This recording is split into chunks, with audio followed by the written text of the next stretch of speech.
सुभाष जगताप साहेब हे आम्ही 2002 मध्ये आम्ही इथं राहायला आलो तेव्हापासून आम्हाला माहिती आहे। आणि इथं बरेच सोय नव्हत्या, गटारी नव्हत्या, ड्रेनेज लाईन नव्हती आणि पक्की घरं नव्हती। सुभाष जगताप साहेबांनी इथं ती योजना आली महाडाची का कुठली, तेव्हा त्यांनी तिथे घरं बऱ्याच लोकांना घरं बांधून दिली, स्लॅबची वगैरे, आणि शौचालय बांधून दिले, ड्रेनेज लाईन हे करून दिले आणि नळाला पाणी वगैरे काही नव्हतं। आम्हाला पाणी नव्हतं तेव्हा 2002 साली आम्ही आलो होतो तेव्हा त्यांनी पाण्याचं कनेक्शन आम्हाला दिलं। म्हणजे पाणी नव्हतं, आम्हाला लोकांकडनं भरायला लागायचं तेव्हा, मग आम्हाला घरात कनेक्शन दिलं नळाचं।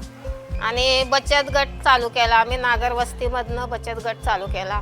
बचत गटामधनं साहेबांनी इथं वह्याचा कारखाना महिलांसाठी केला होता, तो बरेच वर्ष चालला। नंतर मग सुभाष जगताप साहेबांनी शिलाईचं पण केलं होतं।